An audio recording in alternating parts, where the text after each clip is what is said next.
All right, so I sent a couple lawyers to go see my girlfriend about her situation, and at that point, we were going to kind of wait it out to see if her appointed lawyer, Thomas Fox, would get her a good enough deal, being that she was going in front of one of the hardest prosecution and judges in our county and city. And so I didn't know who Thomas Fox was. I was kind of scoping out for the court, looking for him that morning, talking to another friend that was there for another situation, and I found someone that fit his description and saw him talking to somebody else. So I went over to that person and asked them who that was they were speaking to. And of course they stated it was Thomas Fox. So I went ahead and said, Mr. Fox, before he went back in the courtroom, asked him what was going on with my girlfriend, her situation, and if he had talked to the Commonwealth, all that good stuff, to see what was going on. Well, we're having that conversation, whatnot.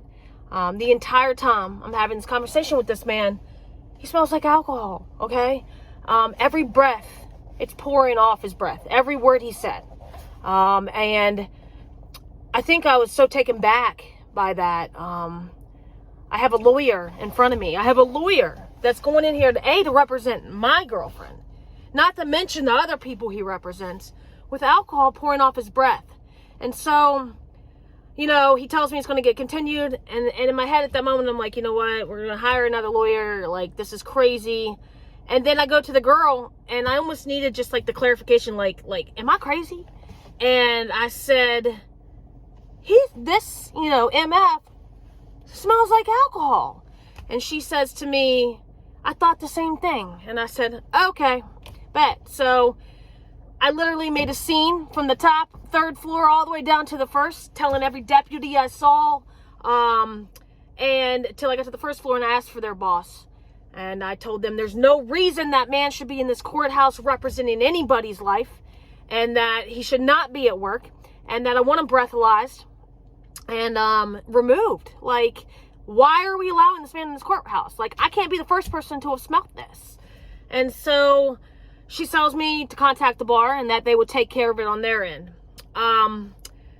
Later that day, I left angry. Later that day, thinking my girlfriend's case is going to get continued, I find out two things. I found out, A, Mr. Fox was still in the courthouse, that he has never been removed, and B, that my girlfriend was sentenced to a 2-year sentence because Mr. Fox told her that if she didn't take that 2 years plea, that Derek Aston would be going for 4 to 14. Under pretty much duress, I'd say she took it. That's beyond the point at this point. The point is that I myself contacted several officers I had from drug court.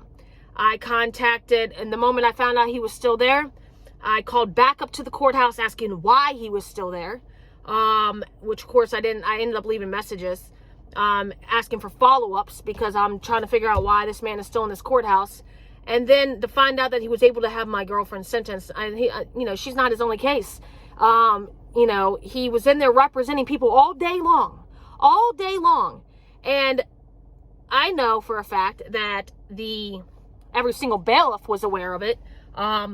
And then I was told by another officer that all the judges were aware.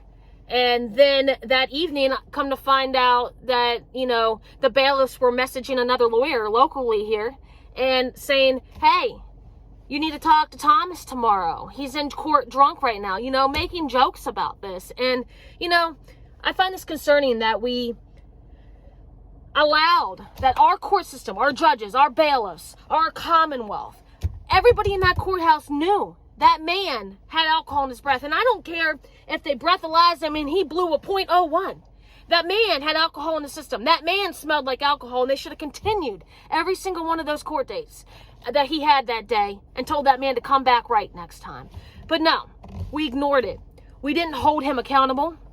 And therefore, I'm now exposing all this corruptness, to say that now we need to hold us, the people, need to hold our court systems accountable. They should have held that man accountable. But who is to hold them accountable when they're not holding people accountable? And that's us. So I'm here to say that that was completely corrupt, that I'm so disappointed after everything I just said with completing the drug court system, the drug court program, and everything that I have just been through, to see such corruptness in a courthouse. And my thing is, if they allowed this, what else are they allowing? And who holds them accountable? And so that's why I'm here right now speaking on this. And I'd love to get some of your all's thoughts and maybe even advice on how to pursue this even further. Because if we don't hold these people that hold our lives in their hands accountable, who will? And they have no problem holding us accountable for the things we do. We go to jail for them. What happens to these people? And the peoples whose lives are representing, who aren't having fair counsel, who aren't having, someone up there representing them that is in sober mind. I'm baffled that all this happened, that our court system allowed it to happen, and I'd love to hear some of y'all's thoughts. Yeah.